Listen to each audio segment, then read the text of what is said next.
Hello and welcome to another episode of the New Frontier podcast. And this week we have a very special guest. We're very careful with our guests, as listeners may know. And everyone so far has either been from myself or Joe, who is our co-host from our network, from people we've worked with in the e-commerce world. But this is the first time that I have listened to another podcast and thought, wow, that was so interesting that I need to get that person on my one. So Nick, welcome. Great to see you. Yeah, great to be here. Nice to meet you, Max. Yeah. So I'll give a bit of a background, but please fill in the blanks because I'm sure I won't catch everything. So you have been working in the SEO and PPC world for over 16 years. That's correct. Which is guilty. Which is amazing if people are watching, kind of looking at how old you look. That's good. You are the host of the world famous Winning with Shopify podcast, which we'll link, and you run an expert spec digital consultancy agency. You've worked with thousands of brands to increase revenue and performance online. Anything to add? I think that's enough. My wife will also say that I forget to unload the dishwasher in the morning. But yeah, no, it's great to be here. And I think, as you say, you reached out through our podcast. And I have to be honest, and for anyone that's ever sat this side as a guest or an organizer, it was so nice having Max email me for once saying like, hey, I want to talk about this and do this. I didn't have to do any of it, nor did my team. So yeah, I'm not actually even sure the editor of my podcast knows I'm on this at the point of us doing this live, but I'm sure we'll find out shortly. So no, delighted to be here. Really appreciate you reaching out, and yeah, it's great to connect with other people as well, and go on other podcasts. It's one thing running your own in your own little vacuum and desperately trying to get every view you possibly can, but yeah, it's nice to go and visit other podcasts and talk to a different group of people. I don't know if you know who Michael Spicer is, and for our US listeners who are 50% of the listeners, they wouldn't have no idea who that is. Yeah. But it reminds me of, do you know who that is? He's a UK comedian, and it just reminds me of one of his skits about podcast bros getting each other on each other's podcasts. So we'll roll with it. So cool. I guess what really wanted kind of to get you on and talk about is, as we mentioned briefly before recording, we spend a lot of time here talking about Cosmo and the Amazon algorithm updates. But of course, Google had a massive leak. So I think it was end of May. They had over 250,000 files and 14,000 attributes leak. Yep. And it just gave a huge new insight into how the Google algorithm works. So I thought your analysis was brilliant. And wanted to get you on to discuss it here. But yeah, I mean, do you want to give us a bit of background about what happened? Yeah, absolutely. I think I opened the episode. I don't remember word for word now, but I think I said at the beginning of the episode, like, fortunately, my career hasn't been a lie. You know, a lot of the things in the leak we all had expected to see. There are a few things. We'll go into more detail as we go through, but there are a few things in there. And I'll give one example on this now, which is domain authority, which is a score out of 100, or domain trust, it's called on some platforms. And Google actually have a thing, which I haven't checked in the last couple of weeks, but it was certainly there like mid-July, that said on Google's own website that like Google does not take domain authority as a metric when working out rankings. Along comes the leak, as you say, back in May time. And it was kind of drip fed out, and everyone was getting it second or third hand initially, whereas I've seen some of the initial files now. It's a bit like the Bible. Like, it's like I've seen some of the original scrolls and texts, which is great. But the thing that we're saying about domain authority, Google have a thing on their site saying we don't take into account. The leak said actually they do, and they do score it out of 100 as well. And it's like, oh my gosh, all of the SEO platforms like SEMrush and Moz and stuff, they've got it right all along. Congratulations. There were some things it emphasized more than we expected it to.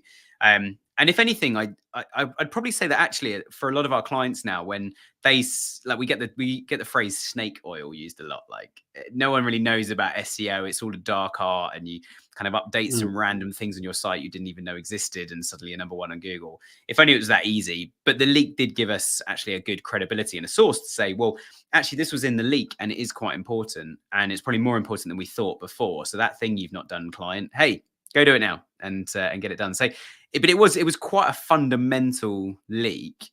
But it's fascinating that people have claimed to have had all the secrets in the past. Like you do in any industry, it's like people guarantee, like, you know, if we can guarantee that your delivery is always next day, we're the best courier, aren't we? Guaranteed next day delivery, and a thing that happens if it doesn't happen. There's lots of SEO agencies guaranteeing #1 position and that sort of thing, but you can't control the road conditions. You can't control a flat tire in a van. You can't control the van driver being unwell. You can't necessarily account for financially for having cover for all of these things, a spare van, a spare wheel, and a spare driver all the time. So it's the same as the SEO world. But people that have made claims over the years, some have been proven completely wrong and some have been proven completely right. It was very detailed, though. Unfortunately, it wasn't like a bullet point 100-step list to #1 on Google. It was all kind of algorithm data and like a script that suggested it does this and this and this and goes into a system that we don't know about. So there is still definitely some, you know, a hell of a lot of stuff that we don't know about. But I guess going back to my first point, like my career's not been a lie. Google want the best website with the best experience, selling the best product, providing the best customer service at #1. And it's using statistics to do that. And for anyone that completely missed it and thinks what the hell is going on here, I'll scare you with a few stats as we go through a few things Google does that you probably didn't know existed at all. Yeah, I 100% agree with that sentiment. So it's the same with Amazon, kind of these Amazon algorithms. Like my overall view is these algorithms are getting more and more intelligent. Yep. Eventually, they'll be far more intelligent than any human, if not already, right? So actually, the only way really to hack it is to give it, in Google's words, fresh, helpful, and people-first content. And you focus on doing that. And really, that's what the algorithm's trying to optimize for. So if you're not optimized, if they haven't quite worked it out and there's some little trick today, that will probably be gone tomorrow, because actually that's, there's tons of data scientists to work on that. But I agree with that. But let's start kind of with what did surprise you from the leak. What was stuff there that Google had you gave one example, but anything else that Google had previously said, isn't in the leak, but isn't in the algorithm, but actually turns out they are looking at. Yeah, I mean, the domain authority was definitely a shock. And I've obviously mentioned that one already. I think another one that was a bit of a shock, I thought, was I didn't realize how much Chrome looks at what people do.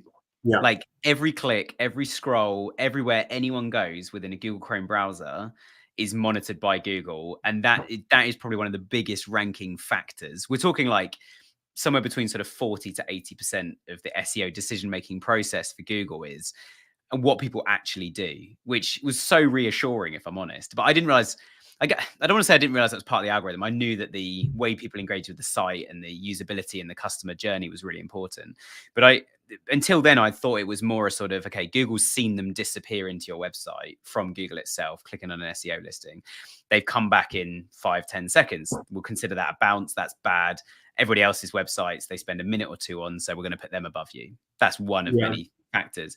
But actually finding out Chrome was watching every single place that they went, that then stems a lot deeper into Google's algorithm than we initially thought, where it gets to the point where if you have like 80% of your site's content and no one ever visits it, and irrespective of, crap AE4, as I like to call it, GA4, is irrespective of all the new tracking tools like GA4 that are rubbish, and you've got to set it up properly and get it working. Irrespective of that, Chrome's just watching what happens anyway, which leads me to the point of like, well, why don't we just verify our website and they give us all the analytics data from Chrome rather than having to mess about with events and conversions and goals all the time within GA4, which I guess on Amazon's not an issue because you're locked in the Amazon platform. So you just get the Amazon analytics. That's probably something that most of your listeners, if you've never run your own domain or website, probably means absolutely nothing. But you guys have got it good on that point.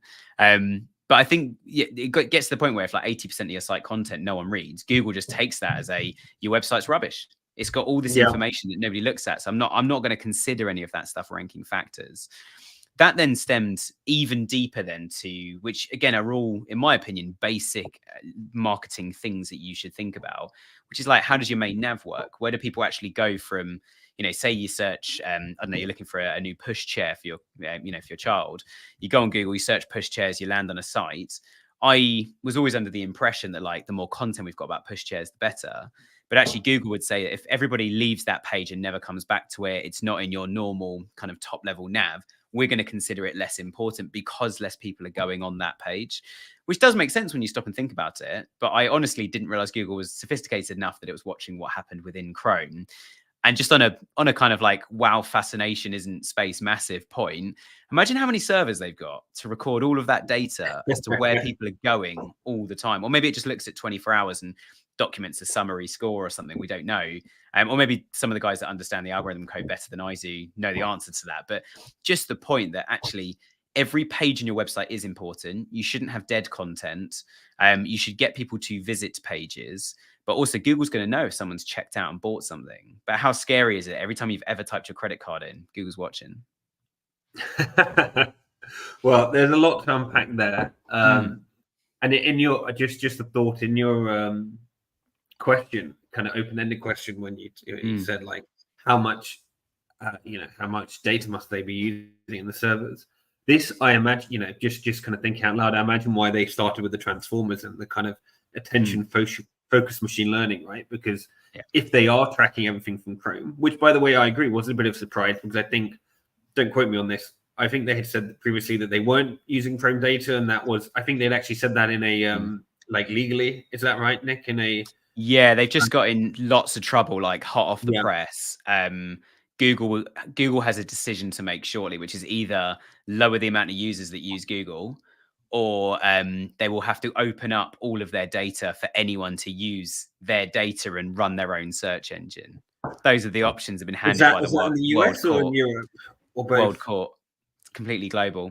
So quite often what happens is something gets updated in like the EU and the whole world adopts it. Like the EU is certainly from a kind of GDPR and cookie perspective, the EU is, I know we obviously have Brexit. We won't talk about that today. But the EU is way more powerful than a lot of people suggest. Like they don't have the same data laws in the US, but all the big US tech companies are completely EU compliant. They have to be. But then they break rules all the time. Well, like Meta have just said they're not releasing their latest AI models in the EU. So the Lambda, they're not doing it because it's the EU. We're getting very off topic now. But the EU AI is something which is, as someone who is friends with European founders, like French and Spanish founders, is crazy, because the amount of like bureaucracy and legislation these guys are kind of just pouring into it for no reason. But anyway, we won't talk about. We won't talk too much about that, but it is Google have been slapped on the wrist for not giving like the choice of which search engine to use. Bing are way worse than Google with stuff like that. Like if you download Microsoft Edge or Internet Explorer, or you're on a Windows machine, Bing is the thing. And the same on like, where do you draw the line with it? Because if you search something on Facebook, I don't know if it actually does it anymore, but it certainly used to be integrated with Bing. So you'd get all like the Facebook stuff, and if you scroll down to the bottom under like all the profiles and posts and stuff that come up for your search, you'd then have these Bing search results completely random. So Bing's been doing stuff like that, and you don't get a choice on Facebook. You don't get a choice what's built in. And Edge and Internet Explorer don't ask you which browser you want to use. They just put you straight on Bing, and you have to manually go and change it. Google have been giving the option, but they made Google the default, and Google have got in trouble, but Bing haven't. So I know we're slightly off topic on SEO, but where it comes back to SEO then is the EU and the world courts are doing everything they possibly can for Google not to have a monopoly anymore. But Google's monopoly is on the basis that no one's got a good enough search engine that's been marketed well enough to get people off Google. I did see a chart though that it did say like the difference between people searching for like what is the best search engine, or what are the best search engines to use. That search traffic has been declining, whilst the Google alternatives search term has increased. So people aren't just looking for what search engine shall I use. They are specifically looking for a Google alternative now. And we're talking globally, like less than 100,000 people a month are searching that, which is not huge, but it is gaining traction. So Google won't be the biggest SEO search engine at some point, possibly. But then they've been having these arguments for 20 years, like certainly as long as I've been in the industry. Google and Bing are being fined left, right, and center for stuff, and just shrugging and going, look, we could either fix it, or it's cheaper to pay the fine than it is to fix it. So just pay the fine, move on. Yeah. And also, like, the thing they're trying to change, no one even knows what a cookie is. So why do we care? Like, we just ignore the governments apart from the fine. We'll pay the fine and move on. So it's like, okay. It's an interesting way of looking at it. So I saw an interesting stat, which is something like 30% of people are now using AI-powered searches.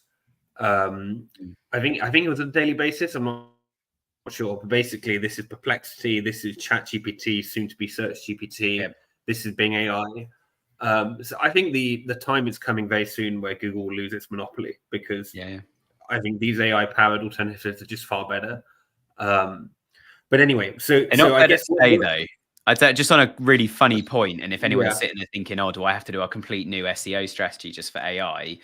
Not right now. It will be someone crawling the site, and then an AI bot crawling the site, and it will give its own definition. In the same way, if you ask me right now, Max, if you say, "Right, Nick, have you been on this website? What did it tell you about this?" and I would relay that message. That's what the AI is going to do.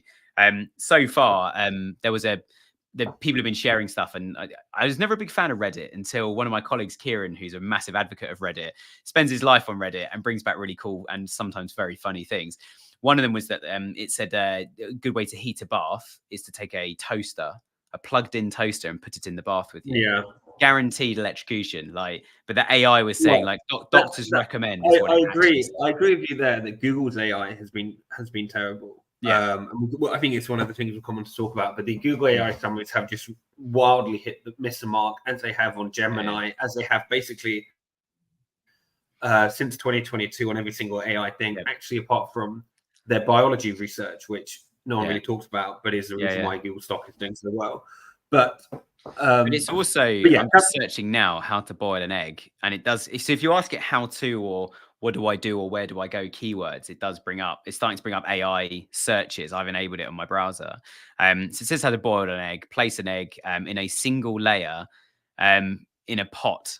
I don't know what it means by single layer, and cover with cold water by about an inch. But if the egg's bigger than an inch, that doesn't work.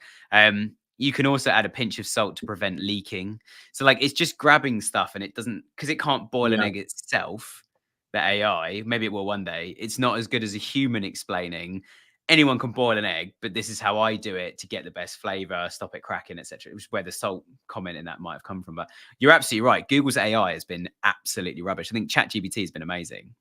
You've got to know how to use it. I read a statistic the other day that I think it was in the US. ChatGPT and other AI tools are actually slowing down productivity by up to 50%. I don't believe. I can't. I don't believe that. But anyway, so on the leak, you mentioned kind of before we kind of digressed on the. There were two key things that surprised you. Number one being.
Sorry, back. Sorry, my Wi-Fi just suddenly went into meltdown, but I'm back. Apologies, my bad. No worries.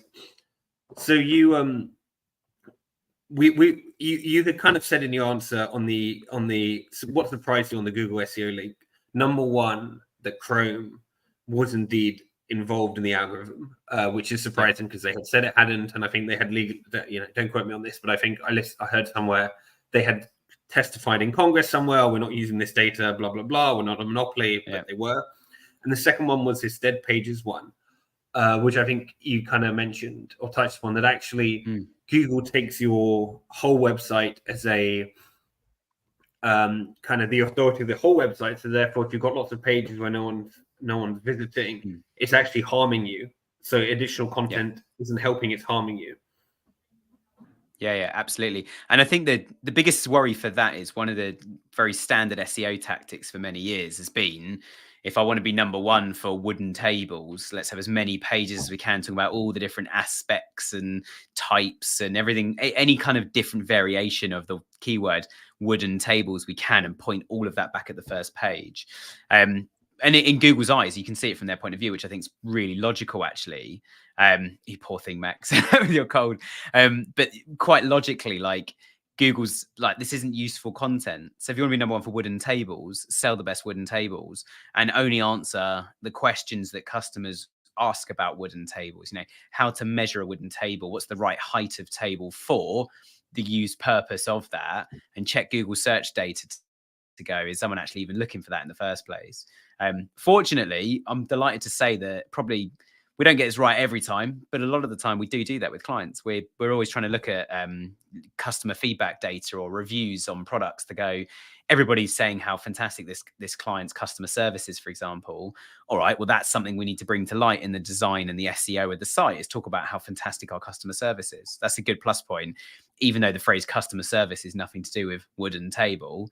Is plastered across all of our reviews and that sort of thing as well. And although customers might not type in customer service, they're more likely to buy when there's good customer service on a large item they're ordering across the internet, or they could phone up and ask a good question in advance. So again, that comes back to Google. It's called EAT, EATT. So feel free to go and have a look at that on Google. But that's Google's ethos of what they want at number one. So yeah, where you're trying to be number one for car insurance and you've written 50,000 different, completely unique blog posts that no one's ever read on car insurance.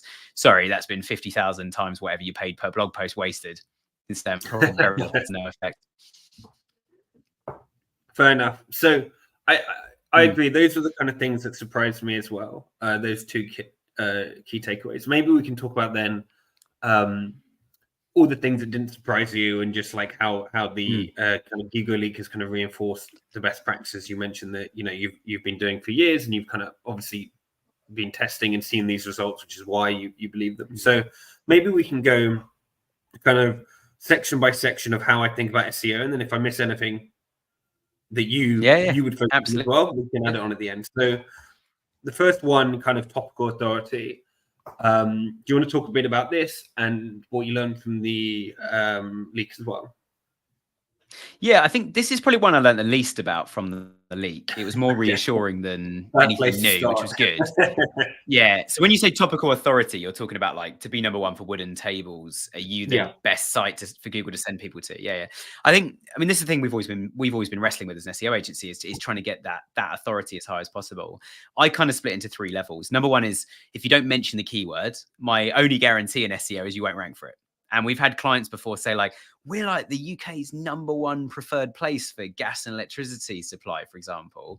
And we're not number one on SEO. And I go on their website, I'm like, you don't mention gas or electricity on your homepage.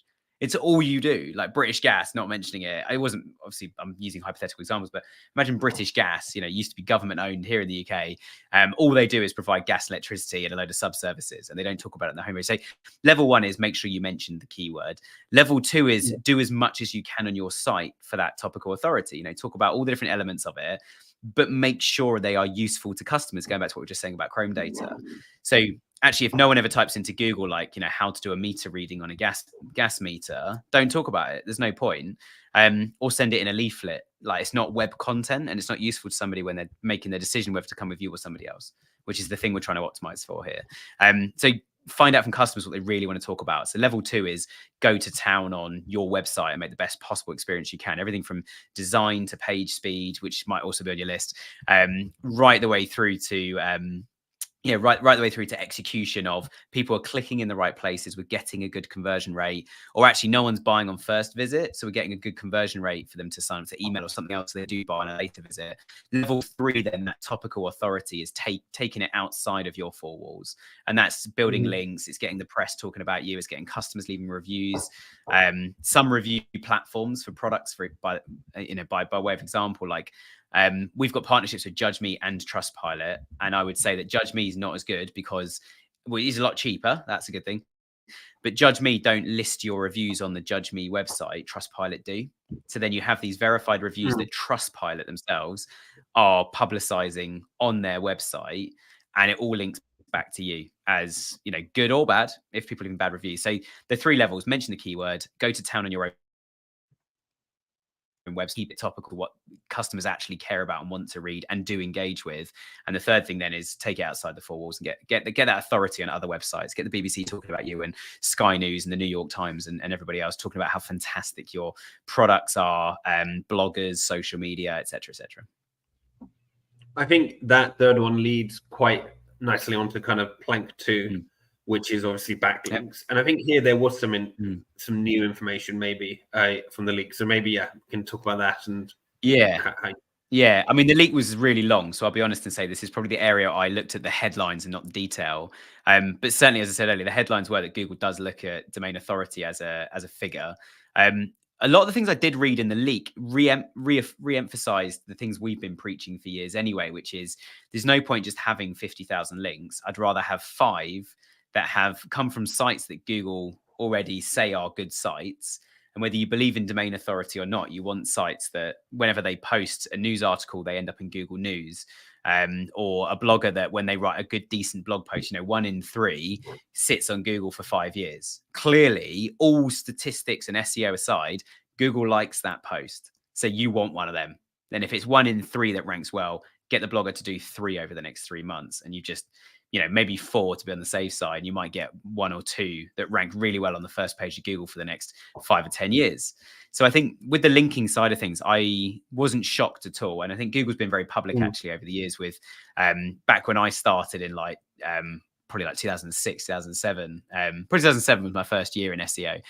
The kind of Penguin, Panda, and there are a few other updates beginning with P, all animal based, and they were all designed to say that if a site's got loads and loads of links, but they're of low quality, low value, and no one ever clicks on them. That's another big thing I've not mentioned is if you don't get any traffic from that link, it's also the value of that link from an SEO perspective is completely diminished.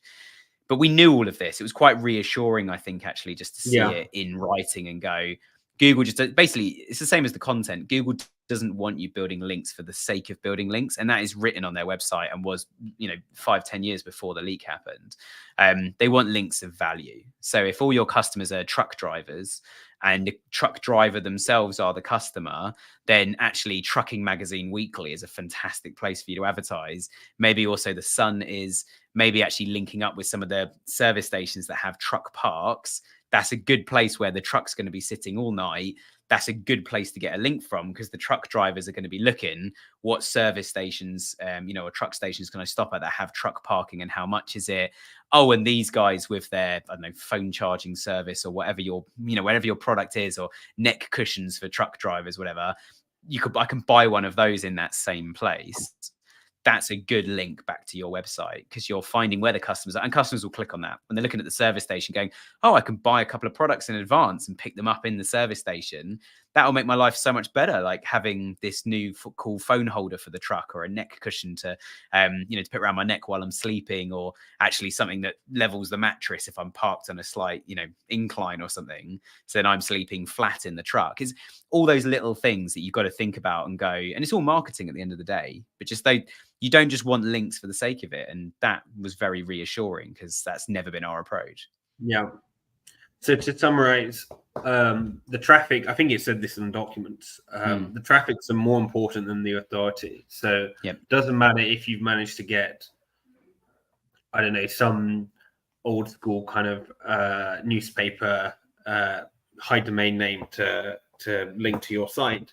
Actually, what's much more important is that the traffic coming through there. So even if you have like a smaller partner, another startup or similar size business, but actually you're sharing a lot of traffic between you, that helps more than the domain authority. And also I think absolutely something that was mentioned was they do really care about freshness. New links are better than old links. You need to continually, there was that. You need to continuously build, kind of get more data. So you want to be a hot topic. That's the thing. Is like if you built loads of links like 5 years ago and you've stopped, Google's just going to connect the dots and go, well, you're not doing this anymore, are you? Whereas these guys are, and there's all this fresh stuff being said about them and not you. So even though you've got a high domain authority on a Hrefs platform or whatever, it's like we're not taking that into account because these guys are a topic of the moment and people are trying to find them because they're seeing all of that PR that's happening around all of their links. So like it makes sense when you stop and think about it. Yeah. And then the next one is landing pages. So in like as you're obviously a bigger, you spent more time in the Google SEO world than me, but I remember when I was out in San Francisco for an accelerator I was on, we had an SEO person help us, and her main advice was this kind of landing page. And she gave the example of Canva, who basically spill up millions of landing pages for like really specific searches, like make a Halloween poster, and like the landing page is targeted SEO specifically for making a Halloween poster, and also like the interaction is brilliant. It'll take you straight to a 10 different posters that you can quickly customize and save, so like your user journey is finished. And this is a tactic that we've been using at eContent pretty well. We have 15 landing pages for all the different kind of different services that we offer. In reality, we offer one tool, right? If we don't have 15 tools, it's one kind of platform, but there's different features or whatever, and we have like one for each of them. So can you talk about landing pages and anything you learned from the leak here? Yeah, it wasn't so much the leak. I remember reading a little bit about landing pages. It wasn't I don't think I covered it in the podcast. It wasn't like a massive part for me of what we were looking at. I do remember years gone by that lots of companies would go, all right, we're based in the UK and we operate in the whole UK for every single geographic location, because we can see that people are searching for those locations. So plus point, you've got a much more specific page now, and you are going back to my whole kind of 3 levels of content. You're mentioning that keyword on that page, so that landing page is effective and it works. The flip side of that is Google also might get the alarm bell out and say, actually, you've just copy and pasted your same IT services page 200 times across the UK. So I think it's a really fine line here between getting this right. That's true. Yeah, that's true. And I think Canva have done it well with that. That's a really good example of Canva with that Halloween one. What we did with a client recently, where we did these specifically location pages, is they have 4 offices. So we did locations, the big cities are near those 4 offices. And what we did is we actually featured, they got thousands of clients. We've got a nice big pool of people to work from. We featured different clients on each of the landing pages with their address. So it was like, oh, Domino's Pizza head office is round the corner from our office here in Leatherhead in the UK, and we've worked with Domino's Pizza. So I haven't, just because this is going to be aired, so just to be clear, we haven't worked with Domino's, but there's an agency in Leatherhead that do say that, and they say, actually, this is, if you're looking for design services in Leatherhead, we've worked with Domino's at their head office in Leatherhead, Surrey, UK. So design services Surrey or design services Leatherhead, we've got a claim on that keyword now as far as Google's concerned, because we do actually talk about it. So as long as there's a differentiator on there, but then also, again, it's getting people to that traffic. So if all these pages just sit like completely, we call them orphan pages. So there's no links to these pages anywhere across the site, but they do exist for Google purposes. Google's going to go, well, that's rubbish. The only traffic on them is just SEO. Whereas actually, if you put something in your website that says like, find your local office, or check if we cover you, check if we service your area, you put your location in, or it's just got a list of these are the 10 offices, choose your nearest office and reach out to those guys. Say it's like an insurance brokerage. Well, there's an office 10 miles from you. Why not drive there and have a meeting with one of the guys there? Then there's a reason, and users will reach that page, not just through SEO. So what you got to do is you basically don't want Google thinking you're doing SEO for the sake of SEO just to be at number 1 and take all the traffic. Google want to know, and I always use this phrase,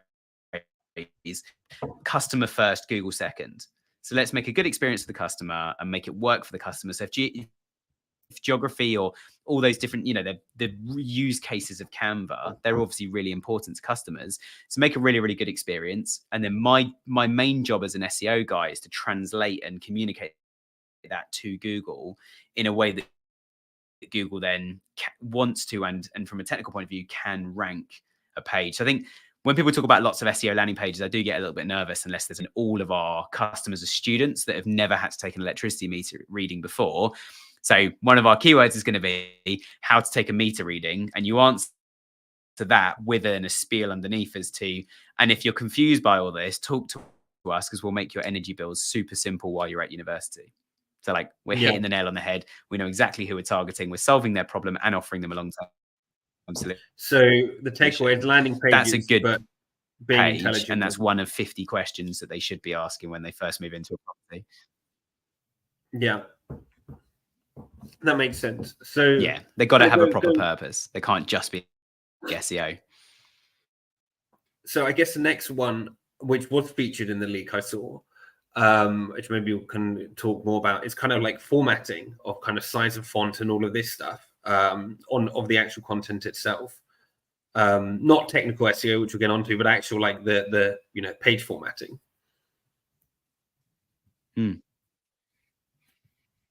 Yeah. Do you want to expand on it at all? Yeah. This was, I guess it was a bit more of a surprise it was even in there. I just thought it was obvious. If I'm brutally honest, I thought surely you like, so yeah, so we use Microsoft Clarity quite a lot. It's like Hotjar but free, and really good. You can see like where people are rage clicking. They're trying to click on, because every time someone scrolls, you can see exactly the screen and where them. So you can see the usability of a page. So people are rage clicking on something that's added, and you can click that. Google's obviously going to hate it, but so is your customer. That's going to affect your ability of the site. If someone can't check the size of the product properly, they got a sizing related question and can't get it on, they're going to purchase. So part of me was like, that just, like, it's good that it's in there, but isn't that just design? Isn't that just, let's design something that works? Does it work? Can you click thing? Point two, is it designed what you want to this page? And then point three, like, kind of one for a page for them. You think you want a red one, but you actually want a blue's way better for you, and we're the ones that have education one. That whole, so I think we used on fonts, like, wasn't surprised.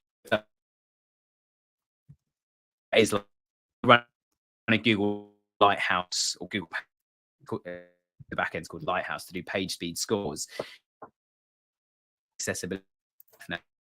We have been aware of that for far, and there are ways of quantifying and scoring that.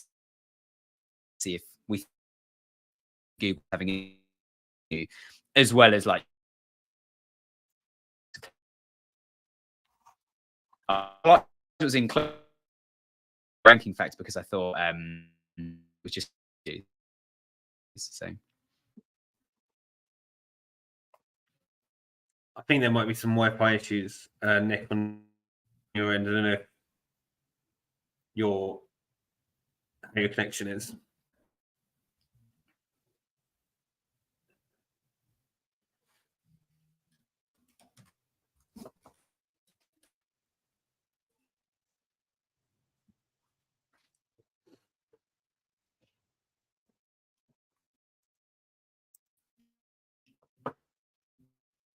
Yeah, it doesn't seem to just connect.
Sorry, I do apologize for my Wi-Fi issues, everyone. I am, as a professional podcaster, I'd expect better. But No apologies. worries. One of my We're gonna have teachers to told me that we'll edit the this whole one a little internet's bit. cut out. Yeah, but your first edit, congratulations. All thanks to my There we Wi-Fi. go. So apologies.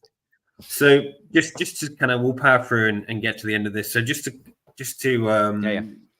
summarize a little bit, a bit of what you said cut out, but I think there's points to be made on the formatting, which is Google prefer big links, visible links, and also kind of this bold and italic is quite important when it comes to trying to optimize for these AI summaries and get yourself in that. So that's kind of important.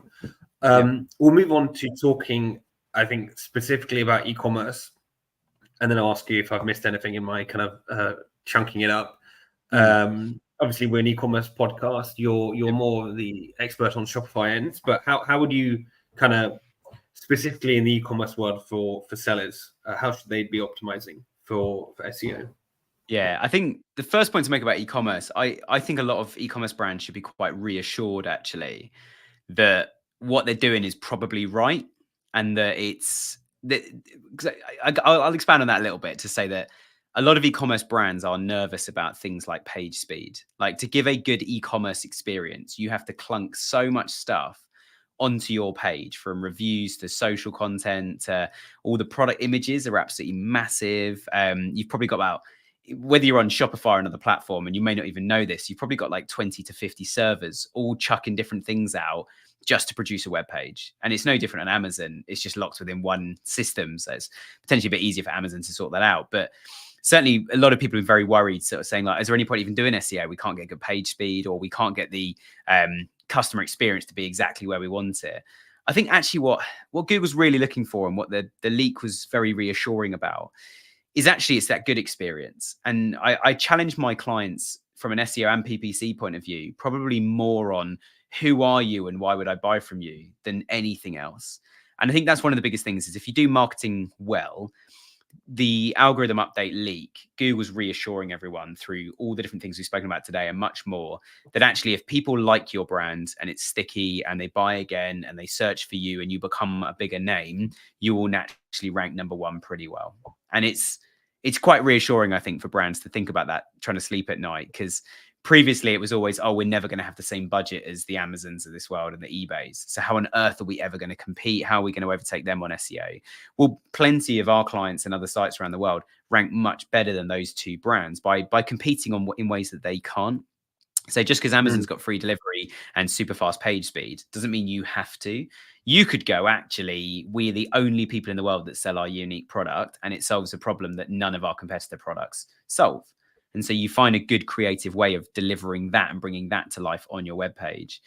And when you look at Amazon, like, I love Amazon. I shop on Amazon a lot, and I think there are some really good things you can do on Amazon. However, you are locked to the Amazon interface. Now, if you as a consumer or a brand trying to advertise, a merchant trying to advertise your products in there, don't like that or want to inject like a video, there's very specific ways that you can and can't do that. Whereas at least on Shopify is obviously a platform in itself, but at least on Shopify, you can modify within reason where you want every single pixel on the page to go. So actually inputting a video and doing it in a way that doesn't affect page speed and everything else. Amazon have done some of that for you, but you can do it in a way that actually even like the video modal is branded in your branding. So if there's some connection between your brand and video content, for example, then you can connect that and do that in your design, do it in all of your wording. So instead of a play button, it could be a change the world button to find out where we get all of our plastic, which is recycled, our recycled plastic hoovered from the ocean to make this product. That's all part of the brand story. And you can bring that across in Amazon, but it's a very different story. Yeah. So I think for e-commerce brands, I think we should be reassured that actually the customer is right and the customer does come first, and we should do everything for the customer. We are at the podcast, if you don't mind me plugging one thing we're potentially about to do, and I've not told my audience yet, is we're going to be doing a survey of all of our listeners to say what are the between 1 and 3 most important questions you've ever asked a customer. Like, what in terms of learnings, like what did you learn the most by asking those questions? And we're going to feature everybody that's submitted each question. We're going to feature them all in a big doc towards the end of the year. And then we are going to run a competition at the end of the year as well for fastest growing e-commerce store. But do you see how I'm talking to my audience, asking them really useful things for me to make better content to better serve them? That's exactly what e-commerce brands need to be doing in their space with their products. And that goes right from what your brand is called, to what the product looks like, to how it works, to what do you send with the product, what leaflets, flyers, offers, repeat purchases, top-ups, subscriptions, whatever it is. You need to work out a good model for doing that and make it easy. I've had so many brands over the years, irrespective of this Google leak, that say like, oh, no, we call it this and the customer doesn't. Or, oh, no, we can't offer that for these reasons. And I'm sort of sitting in my arms folded going, we'll find a way to do it. Because that's what your customers want. That they're literally putting into Google, I want X, Y, Z, and you don't have it. And now you're asking me why you're not number one. So somebody says, I was trying to buy a part for my shower this morning and I wanted next day delivery and could not find it. It's Wednesday right now. I can get it by Friday. That's fine, but I've had to make a call to the plumber. But my search term was next day delivery and then the part I need for my shower for the plumber to come fix it. And of course, the wife's really unhappy because the shower's not working as it should. And it's the only thing holding up an entire new bathroom that we've had done. So you see my pain. So if a bathroom or shower company who provides shower products, if they could solve that, saying it costs 20, 30 pounds extra, but you can have a next day delivery on this part, or these are all of our next day delivery parts, or click and collect today, that solves my problem. And that's my search term, is click and collect or next day delivery, but no one's got it. So I think you just got to get in those customer heads. And I think e-commerce brands should be reassured that actually, and being brutal, all the fun stuff really does help SEO. All that social content, the talking to customers, coming up with solutions, doing some sort of sale or temporary run of something and seeing thousands of people buy it, that's really satisfying. That drives SEO. And so I think e-commerce brands should actually be very reassured by this, that it's not a dark art. It is about good marketing. And there are loads of very good and efficient ways that any brand should be able to optimize their site. Fair enough. So I guess you kind of touched upon it in there, but the final kind of pillar I think about would be technical SEO. Anything in here that you want to give some advice on, or that surprised you or kind of reinforced your view in the leak? We could do like 3 or 4 days solid without sleep on this. The technical stuff, I think. Give it a 5-minute go. Yeah, we'll give it a 5-minute go. I would say that again, like I know I said this on almost all points, I was reassured that there's more of a focus on customer experience than there is on every little detailed canonical href lang tag. That might mean nothing to you or anyone else who's listening, Max, but there's all these little nerdy lines of code we've had to add. We've been feeling like we have to add. I don't think any of that's changed, but we do have a set of metrics that we're sworn by now, which is that customer engagement. And probably in e-commerce, especially, as most of you want to e-commerce, it is that conversion rate and that add to basket. And if someone buys 5 products from you on average and they buy 3 products on average from another place, all other metrics aside, you've won on that point. Like, you've not won everything, but you've won that little battle in the war to number one. And so I think that all those little things are really, really important. And it does answer the question, I would say, when you look at a site that is designed badly, it's really slow to load. The code is a mess. Go back to technical points. The code is a complete mess. They don't even have a style sheet. Everything's inline SSS. There's CSS. And there's like 50,000 rows of code and it's like 25 screens wide, like all of that. The reason they're number one, they just have the answer. People want this random door hinge and they've got it. That said, you can still fight on technical points, but try and always, every single technical action, and I've been doing this for years, always try and think, what is the customer point of this? Like, why does Google care about page speed? They don't want people waiting around. Why does Google care how long it takes when you click on add to basket and it gets added to basket? Because they don't want customers waiting around, because that almost fills customers with doubt. When you add to basket and it doesn't say added to basket nice and clearly, why does Google care? Because the customer doesn't know if the product's been added to basket. And now we know Chrome's watching everything, it makes more sense. So it's reassured the thing we thought was important. So if the customer ends up getting to the basket and reducing the quantities on every single item because they've like added one and waited around, the mouse has moved a bit, and then they've added another one and Chrome's watching all of that, and then they reduce all the quantities when they get to cart, your cart isn't as good as everybody else's. It's a bad bit of customer experience. So are you selling the same thing, or is there a different Trump reason, not Donald Trump, but as in something that trumps them to say, we're the only place you can come. It's the reason you have to come to us, not anybody else. So we still have a monopoly on that keyword as far as Google's concerned. So I think on the technical points, keep doing technical audits, keep doing page speed stuff, keep the code clean. But actually, it's so that it works on every device, so customers are happy. So it loads quickly, so customers are happy. It's very clear and explains what things are happening and doesn't wait around for ages. And the images don't take 1,000 years to load, and that's the thing, so that customers are happy. And we've had developers say to us in the past, you're telling me to shrink all the images, but they need to be high res. I can't do both. And we're like, we understand what you're saying. So let's work out what in the customer journey warrants the load time. Is it during page load? Probably not. But when they click on an image to bring up the image, why not have a quick loading thing saying loading a high res 4K image? And actually, you've taken something that's a real pain point and made it a solution to the person purely by doing a bit of cognitive marketing, which is, why is the customer unhappy to wait? Because it's boring. There's a guy, I mean, if you can get him on your podcast, let me know. I've been emailing Rory Sutherland, is an absolute legend. Been emailing him for years. Yeah, I know who that is. Yeah. He's such a legend. I'm reading one of his books at the moment. I listen to everything I can find online from him. He's a real legend in my life. And he made the point about this experiment that happened in America where everyone said the lifts were really slow. And instead of spending millions on a new lift system, they put mirrors on the outside of the lift. All complaints about the mirror lift, all complaints about the lift speed stopped because people weren't bored anymore. They were looking at their reflection, checking their hair, etc., etc. Like it's that kind of thing that I think we as marketeers really need to be focused on. The technical bit is just, are we annoying someone doing something slowly or badly, or is there our most used device? And this is the classic thing that I don't know if you guys do have the same sort of thing in the Amazon world. I expect you do. Most people look at what it looks like and how it works on desktop. You look at the stats, it's like 90% mobile. You know, UK was the first country in the world. You know, congratulations all of us in the British Isles. And sorry to all the guys in the US, but we're the first country in the world to have more mobile internet traffic than we had desktop. From all the stats that I've read on that. And so we need to be optimizing for mobile first. So whenever I'm on CRO calls, design calls, SEO deployment calls, I look on mobile and go, why are we even discussing this thing? Most of your audience are on mobile, and this feature is hidden on the mobile version of the site. So designers, go and make it show, or let's do an A/B test and find out if people even care about this thing. And I think that's the real key. So all the technical stuff should be feeding good marketing. If you've just got, and this is, we win pitches like there's no tomorrow when we walk into a client and it's the web agency doing SEO and they're just fixing tags and making page speed better, but ignoring like CLS and the way the page loads. So the speed itself's fast, but actually it's got one giant image that's annoying users waiting for that thing to load, but the overall page speed isn't too bad. So you're kind of looking at the wrong figures, and it's always where the web guys are doing the SEO that it all tends to go wrong and just get too technical, and you lose that, like, who actually are we and what do we stand for and why do we exist? And you get that across to a customer and they're going to buy more from you. Yeah, I love that. Yeah, focusing on the customer, number one.